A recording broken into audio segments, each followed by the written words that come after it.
Wake that ass up. In the morning. The Breakfast Club.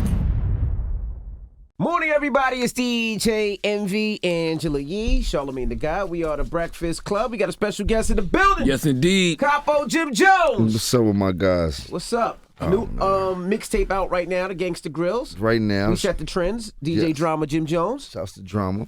Well, what memories did this Gangsta Grillz bring back for you, man? Because, you know, Dipset dominated the mixtape circuit, and this definitely has that feeling, especially with Drama. So what memories did it bring back? Memories? I don't know if it bring back memories, but I just feel it bring back that feeling that we were eager to hear when we was coming up. A Drama mixtape was, you know what I mean? Especially when the Jeezy Drama mixtapes and the Weezy Drama mixtapes, and then I got a chance to do one. So we just wanted to give this generation a little bit of what we used to look forward to when it was dropping by putting some of the dopest music on these mixtapes. So that's what I was just trying to catch that feeling back a little bit. But 2006, I mean, it was a blur. I don't really try to.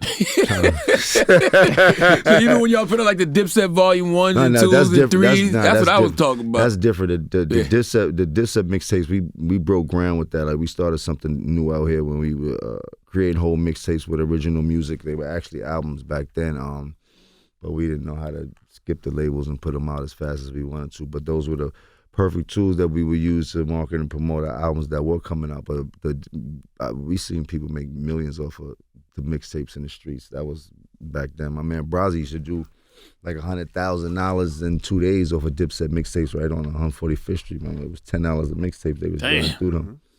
Y'all never used to run down on like the bootleggers or nothing? Well, early in the days, we would run down on some bootleggers. We kicked over a few tables, ran in a few stores.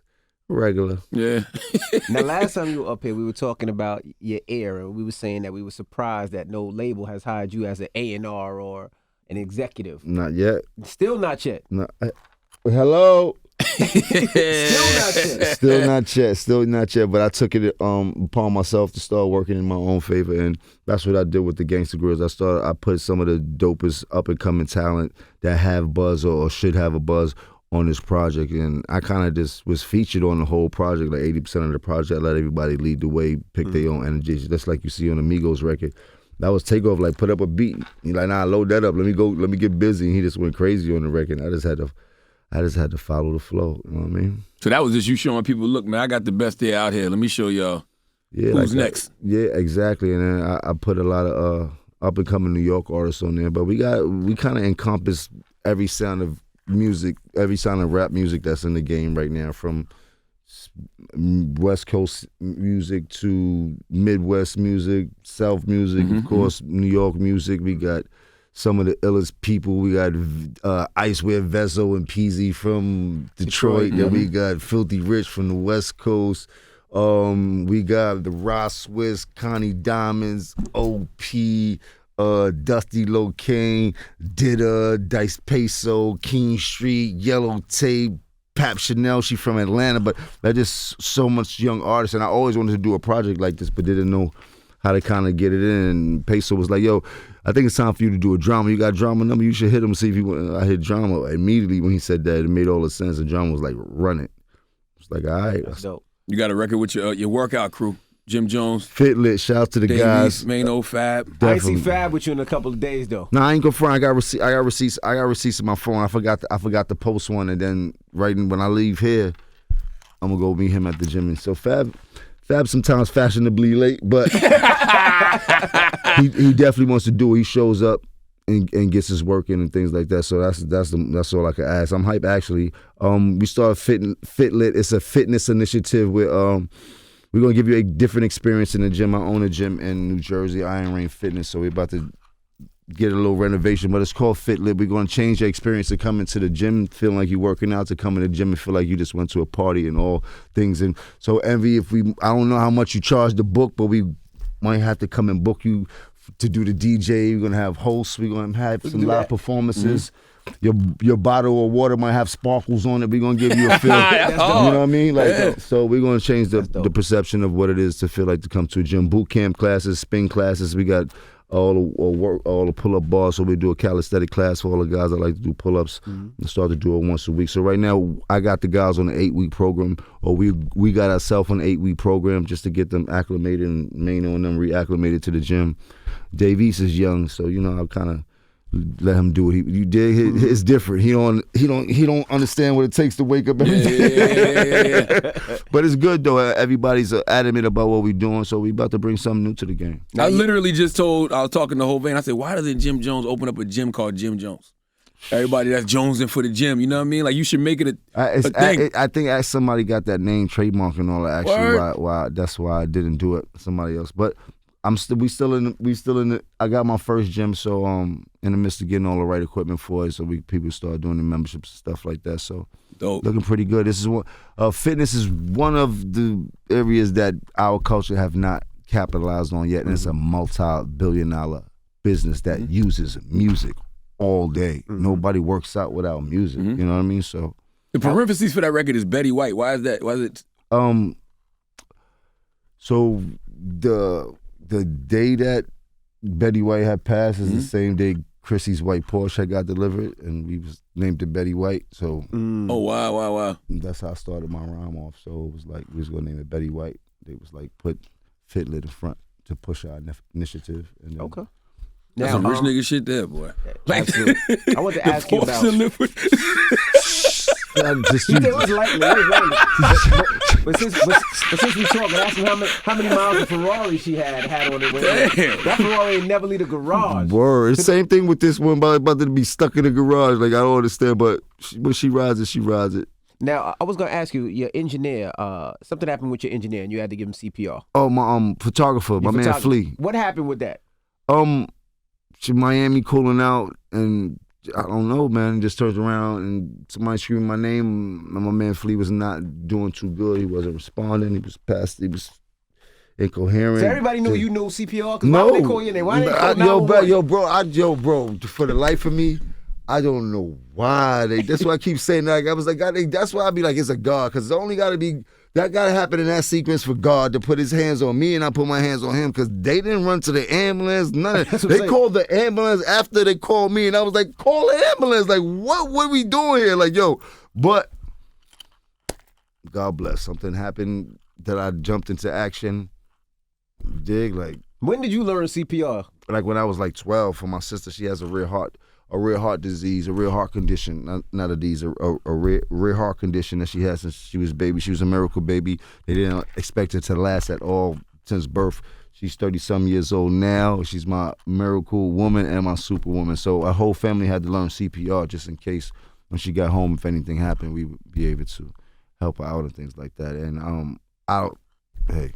So you used it before this time? No, I just got trained to use it in case. At 12, and you remembered since 12.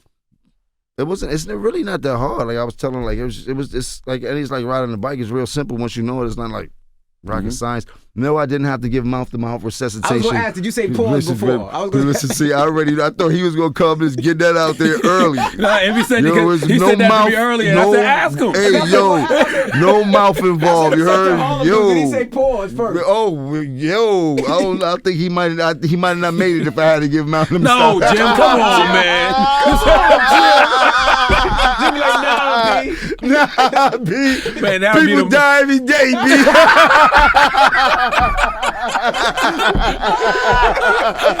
That would be the most Harlem shit ever, yo. No, not super Harlem. Like, no way, yo. Them niggas in Harlem is foul. So you just let them die? Yo, man. I couldn't do mouth to mouth for one. Goodness gracious. Nah, God bless. We could joke about this, man. Yeah, definitely. But I encourage everybody to go learn CPR. It's a quick course. I think it's a couple of hours to get you certified, and it's something that'll stick with you for life. You never know where you might be at to where you can lend a helping hand. You know, I asked Havoc this the other day, right? And I want to ask you, why do you think the younger generation moved away from the NYC sound? Why do the younger generation moved away from the NYC sound? I don't know. There's a couple variables with that. Maybe if our generation was a little bit more adapting to the younger generation, it wouldn't be so much of a separation. Their separation was a bit of a rebellion. also. You heard? Because they're a bunch of badasses, and we were a bunch of badasses also. But we weren't necessarily looking back to cater to the youth that was coming behind us, and now a lot of these old heads be mad at them or it ain't like the old day. Oh, that ain't how. No, it's not. It's not. It's none of that. It's 2022. You heard? Adapt, get with it, or you gonna get lost in the sauce, looking like an old head booger. You heard? And I'm not with that. So I feel like the sounds changed because these kids started adapting to what they liked the most, the energy, and where the energy was going was to the south and to these different sounds and to the drill. And these kids is outside, and Chief Keef and them was young, and you dig, it just started to make sense. But wherever it came from, I'm not mad at it.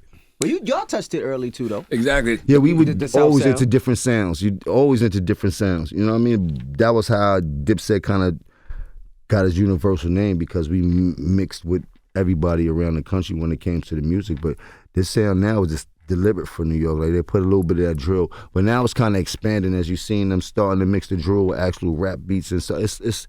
I love it. New York needed a new sound to kind of get us off our feet, and with this sound that we have now, with the youngsters leading the way, we kind of getting our name back a little bit in these streets on these radio waves. Like before, you wouldn't hear no music down south, like maybe a Pop Smoke and all the way up Fat Joe, like whoever had the, but it's not too many.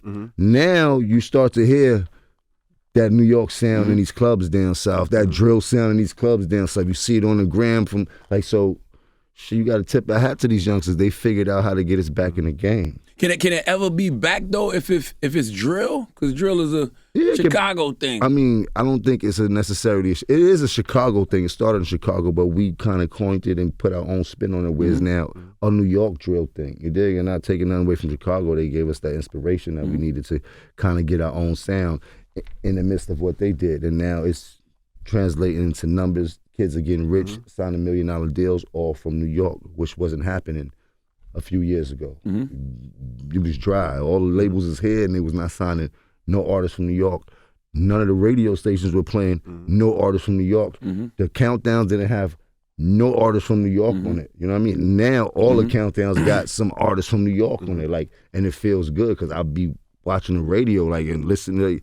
So I'm happy for where we at. Now it doesn't take away from the bars. As you see, you still have that authentic feeling music on the Gangsta Grill, even though I got all the youngsters on it. Like, New York is New York. You can't take that New York sound nowhere. Like, you dig? If we make a record, you can make a record for New York, me, Fab, in New York, that record is going to mean something. We're going to be able to perform that record anywhere in New York. New York has its own sound. You got to get hip with it. But now we got a little bit more commercial with the drill, and it's bringing it back to some money for us. You know what I mean? So I encourage the kids to keep digging. Now, Jim signed. Are you signed to a record, or is it independent, or where are you now? Who, me? Yeah.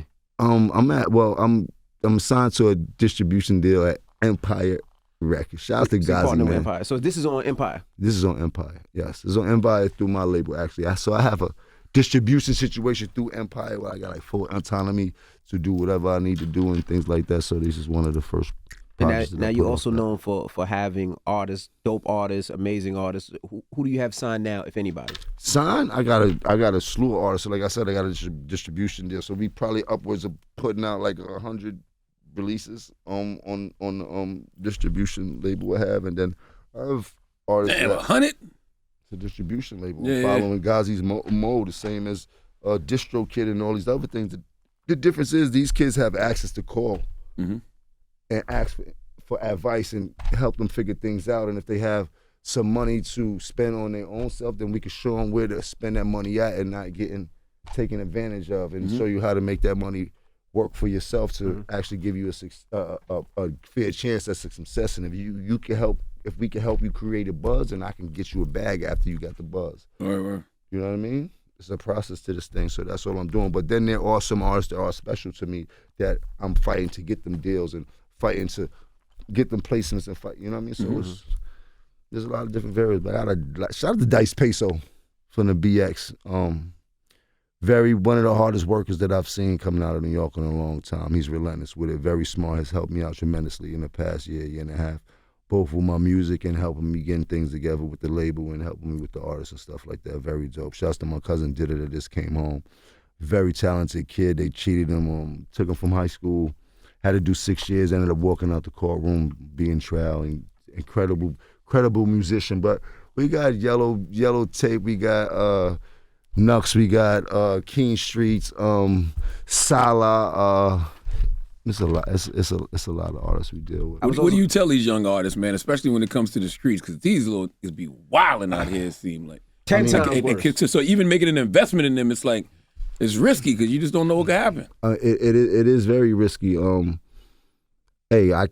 Listen, I've come up different. So for me, preaching to them, it's a little bit. I want to give them the proper advice. I'm not here to try to change your life and make you. I'm just trying to give you a fair warning of things that could happen if you keep going in that direction. And if you want to do music, one of these things you're going to have to put down because it's not going to add up. You're either going to do the streets or you're going to do the music because they never mix. It never works. I've never seen nobody do that successfully. As we can see, so many examples in front of us. And it's just nasty. The violence that's going on in hip-hop is crazy. Like, when we were coming up, we were protected as artists. There's no protection for the artists anymore. We're straight targets, and I stand on what I said. Being a rapper is the most dangerous job in the world, as we can see so many deaths happen in these past 3 years. And I'm talking about not just any deaths. Some of the biggest artists that we've seen come out this game are getting gunned down due to the street violence and things like that. So, you know. I remember when you said that everybody gave you flack, and I'm like, was Jim early or was he just seeing it before everybody else? So I mean, not to be like that. Since I've said that comment, I would like somebody to actually count the deaths of rappers that that has happened since that comment, and you tell me if I hit it on the head or not. You know what I mean? So I mean, I know you move differently. So is there a way to move differently? Because in New York, it's like I feel like in New York sometimes they want you to get either robbed or shot or put in jail, right? Because you can't carry a firearm. You're not allowed to, right? But the person that's trying to rob you, they don't care about that. But then if you carry a firearm, you get 3 years automatically. But the person that's trying to rob you or shoot you or gun you down, they don't care about that. So it puts you in an ill predicament. Right. So what do you tell those young artists how to move? You know, we were in a day where, you know, we could move a little differently. We weren't getting harassed. It wasn't as bad. Now it just seems like it's Wild Wild West in New York. 500 to the shooter. Let me stop.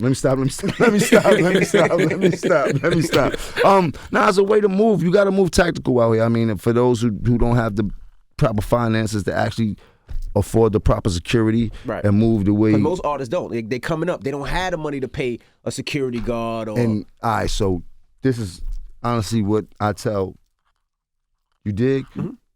You want to be doing music, right? And you're the artist. You're the rapper. These dudes around you got to take you as the most important thing in this group, right? Something happens to you, nothing's ever going to amount to nothing for them. Like, they're not going to get to where they would like to go by using you as their vessel. So therefore, they have to hold you in high regard, the highest regard of all. So if there's something that you would used to carry, they have to carry it for you. It was something that would happen, they would have to do it for you, and they have to react fast. And you have to trust in them that they're going to hold you up because they see the future and believe in you that you're going to take them out of this threshold where they have to do these things for you now. You heard? And that's the illest thing I could tell them, because that was the way I had to move at a time. But you dig? Like, it's you got to figure out how to move tactical in these situations. And yes, it's war. There's going to be some casualties and some people not going to make it. But the principle has to be protected at all times if you want to get any success in this situation. And that's what I tell them, honestly. And absolutely. You got to figure it out from there. I'm not telling you stop doing what you're doing. I'm telling you to move a little bit smarter so give you better chances that you'll be successful at helping your dudes out and not having to do them same things anymore, because you'll be having that money for the proper security. Everybody could be a little bit easy. And it feels like y'all, this generation of artists don't have the same things to look out for like y'all did. Like, was hip hop police good or bad for New York? It's funny you say that. Shouts to Sean. Sean was a very, very, very respectable hip hop police, and anybody. You know, Sean's in Florida now. That's dope. Shouts to Sean. He's an officer in Florida. I ran into him when I was in Florida. Wow, I don't want to run into him in Florida. He's an officer now. Shouts to Sean. He was one of the most respectable individuals for him being on the other side of us, and I always kept it like that. I don't know how the Janook dudes going around, but we're not gonna get into that. But I don't know. You dig? They just trying to catch the young rappers up.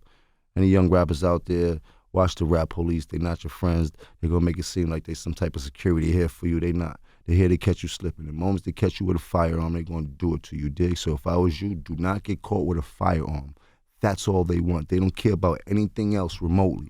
That firearm in this city. They know you're moving, reckless, you heard?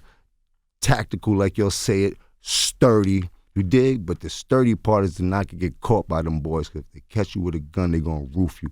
As you see what they do, it don't even matter. So just be smart when you're moving around here.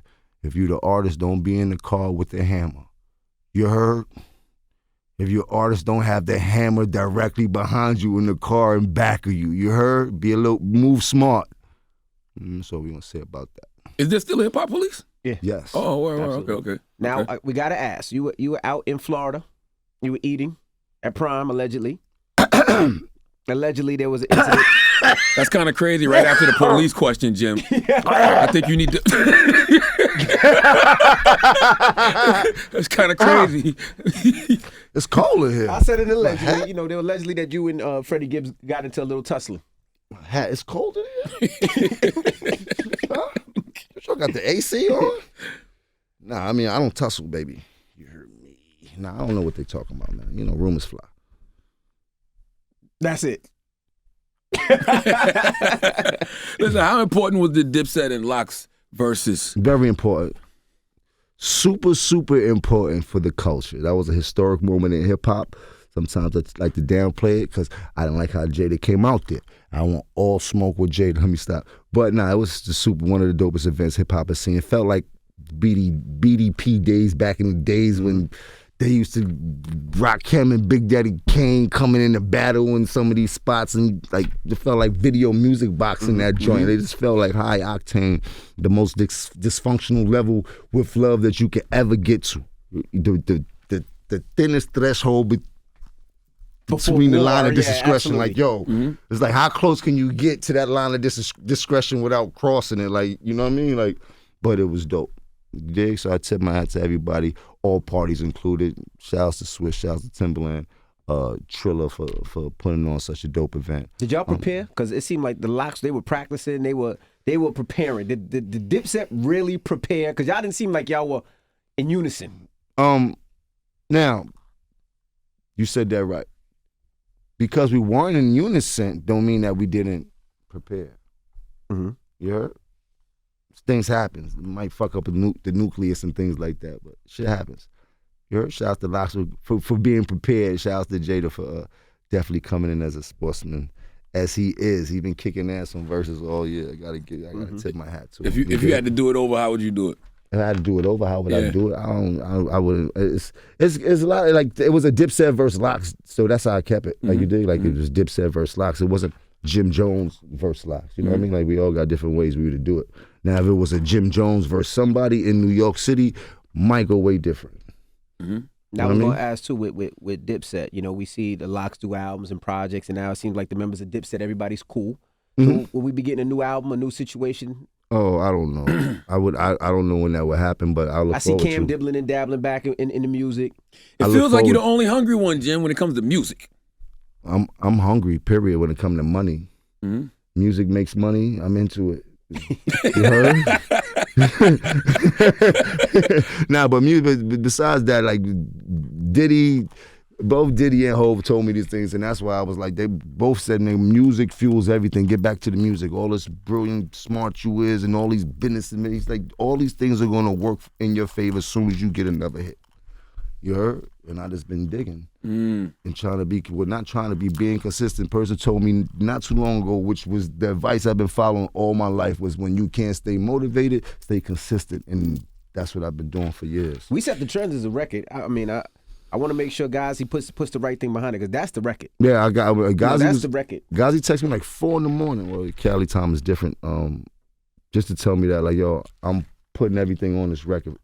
Like, don't worry, we going full steam with this record, which is pretty dope. For the most, the record has been organic thus far. Like, I really haven't put a dollar on that record. Like, it was just the DJ showing love. I did groundwork that we used to do before Instagram. I did a bunch of dub plays, did a bunch of drive. I did like 300 dub plays. Like, who does that anymore for these DJs? Like, you know what I mean? I just was like, you know what? If I'm going to win, I'm going to start with the DJs, the people that I know are really going to be responsible for me, for getting me back on them airwaves, get me back in the streets, get me back in them clubs.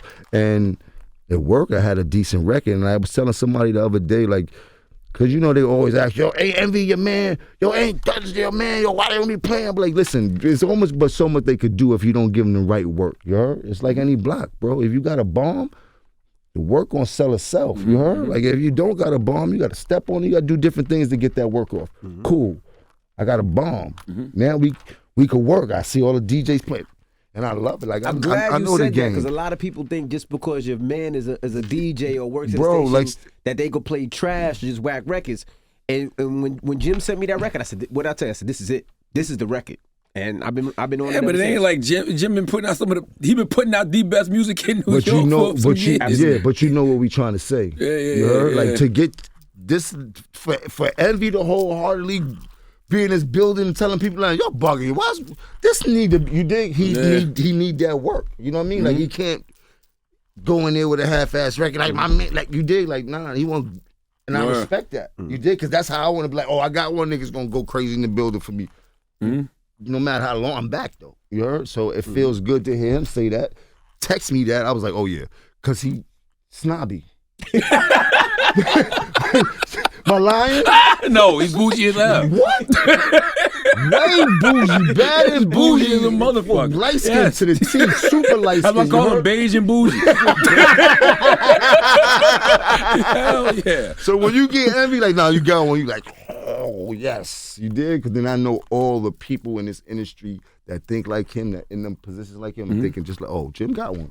That's interesting that Diddy and Hov said you got to have a hit, because I'm like, man, you got catalog. Like, I feel like hip-hop's the only genre that think like that. Like, you got to have something now. Like, no, what beats your catalog? Wouldn't I say this? I mean, this both told me on separate occasions throughout the years, but what they're saying is that music always leads to business for us. You heard? Even though it's 90% business and 10% talent, if that 10% talent ain't leading, you ain't getting in that 90% business. So if you got a hit or you got a record that's being played on the radio and turning into, then guess what? Everything else comes with it. All ancillary money come with it. If you got real estate, if you got cryptocurrency, if you got fitness, if you got anything, is going to come very easily. These companies are going to start coming in, giving you money, sponsorship checks, all of that. You know what I mean? Like, it's crazy.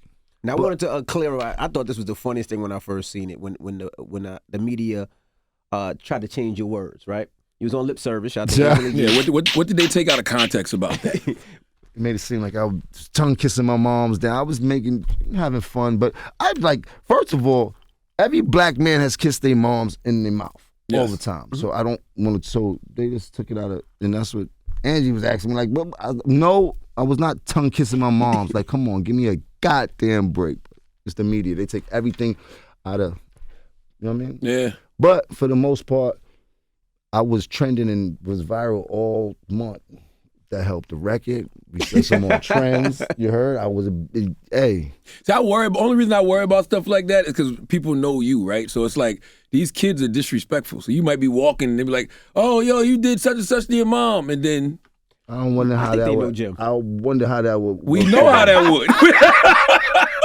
We know how that would. That's my point. I think they know Jim So I see you on the gram and I'm like, you laughing about it, but I'm like, man, these kids out here is stupid, yo, and they gonna learn the hard way. Yeah. I'm hungry. I think I feel like Prime 112. You wanna go to Miami?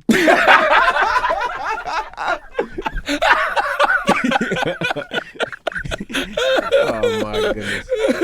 Now, going back to that, I was surprised. Now, you know what? Let me leave it alone. I was waiting for me and Charlamagne waiting for the footage. Footage of what? Nothing. I'm hungry. I want to go to Prime 112. That's what I'm saying. You waiting for what? But you know what, though? All jokes aside, it's a part of us, right? Even though we don't want that, but we don't want to see nobody and no problems. Nobody. No, it's love. Jim in the gym a lot. So you want to see a little bit. You just want to see a little bit. I'm trying to get an action movie, man. That's what I'm in. I'm trying to get an action movie right now, man. Somebody call me, man. All jokes aside, it's a clean slate, man. Shout out to that guy, Freddie Gibbs, man. Wish you nothing but success in all your endeavors throughout the game. You know what I mean? That was nice. Y'all spoke? Who? Okay, never mind. What? The way you said shout out, I thought maybe y'all spoke and squashed everything out. Being courteous. All this hoopla in the media. Being I don't want courteous. to, you dig? Yeah. Being courteous, you dig? Okay. I would hate for my name to be in the media in that way, you dig? Showing some love, you dig? Okay. What happened to the Lobby Boy project? Popping, booming. Ooh, ooh. Shouts to Mano, Lobby Boys is dropping. We're going to put out the first single next month, I think about the 18th or the 21st. It's called Lobby Boy Anthem. Then we're going to go into the Slide record that we got with Fabio. That's absolutely crazy. But I'm excited. I'm excited more for the people to hear how Mano really stepped it up for real. Like, so when we did like the first 5 records and things like that, first he called me out the blue like, I'm ready. I'm in the midst of recording a Spanish album uptown. He just called me out the blue like, I'm ready. I'm like, ready for what? He like, I'm ready. Lobby Boy's album now. I told him I want to do Lobby Boy's album 6 years ago. You heard? Today he's ready. I'm like, all right, That cool. sound like Mano. You heard? I said, all right, I'll pull up. We started doing a few records. Like, by the time we get to like the 4th record, I pull him to the side. I said, boy, this sound a little bit, you heard? It sound a little bit better than what I thought it was going to be. Let's put full steam on it. And then it just started coming together organically. We got records with Benny the Butcher, Fab, Davies, Styles P, Blue Vantros, Capella Gray.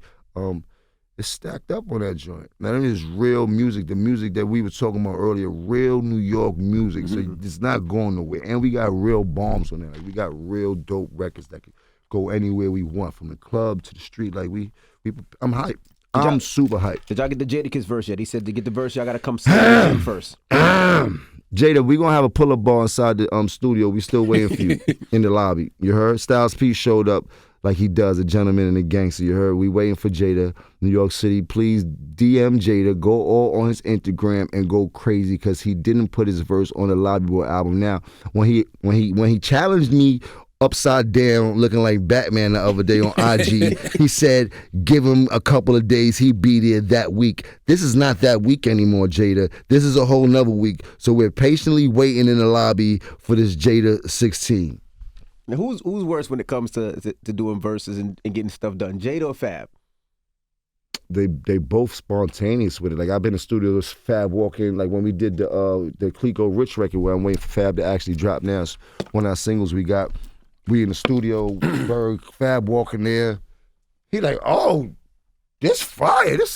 He start going into Clico. He got the bottle of Clico Rich. He start going in this Clico. He said, nah, let me go in here real quick and just go crazy. And then Jada, he like to do his in the daytime. So he be like, man, you want to get a record, you got to come in the daytime. So now you got to wake up, go to uptown in the Yonkers, like 3 in the afternoon. Jada grown ass man, they like, look, man, I ain't doing the night thing. But all the time, I've never ever did a record with Jada at nighttime. He always, since come uptown in the daytime. So you got to go uptown in the daytime, squat with him, smoke a couple blunts.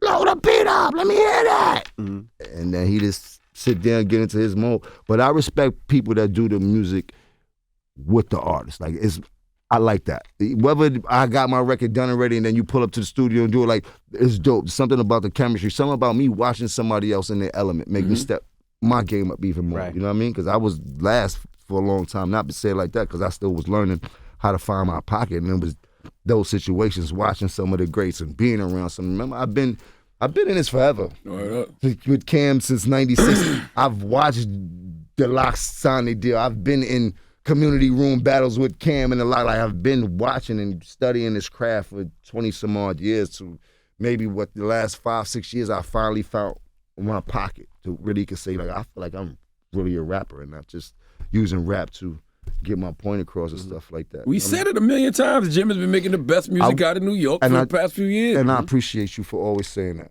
I don't know if you get flack for that, but you definitely are one of the few people that be giving me my props on a public platform as big as this. And I do want to go back. When you were saying early that, make sure that your team is strong, you're the perfect example. Because Cam was the first. He was the first one. And you were front line for Cam. Make sure that he was not touched and make sure he was okay. 100%. And then you use that to create your own vessel. And that's what Jim was talking about earlier as far as Fat for Joe. the youngsters. Yeah, no, but that's what he's talking about for the youngsters. That's my own model. Like, Cam wasn't allowed to touch nothing. Like, whatever happened, it was going to happen to me or happen to whoever was next to him. We already knew who Cam was. Cam was the ace in the hole. That was our way out. If something happened to Cam, we all going back to the projects, 5H. And we held our side of the bargain, and he held his side of the bargain. And now look at us. You dig? When I got my chance, it was the people around me that had to hold me in the same high regard as I held Cam. And it's the same thing I'm trying to tell the youngsters. It's a way to do this, and it's a way to kind of beat the odds if we move a little bit smarter. There you go. What does success look like for Jim now, as far as music? Like, you know what I mean? Because album sales aren't what they used to be. The streaming is crazy. So what does success look like for you? I don't know. I feel like I'm a brand new artist all over again, and I'm like a rookie and a vet right now. With the success of this new Migos record I have, and the way streams run and the way the radio runs. So, yes, you could be a successful artist and sell millions of records by just streaming and have no radio play. That's what these kids so caught up on, and they're happy with that. Mm-hmm. But let's not forget that when your records start to touch the radio and get them radio spins, your streams start to double and triple. Mm-hmm. You heard? So right now, started in 96, we in 2022, I'm finna slide maybe into a gold record, which is almost unheard of. So I don't know what success look like. Wow. You dig? Like, yeah. I'm back to moving the same speed as whatever the game is moving right now. Mm-hmm. If I could jump into a gold record, it's like, you tell me what success look like at that point. Mm-hmm. You heard? Right. You know what I mean? Like, now, it could, it's not a lot of people in my position have been in this game so long that end up getting this break.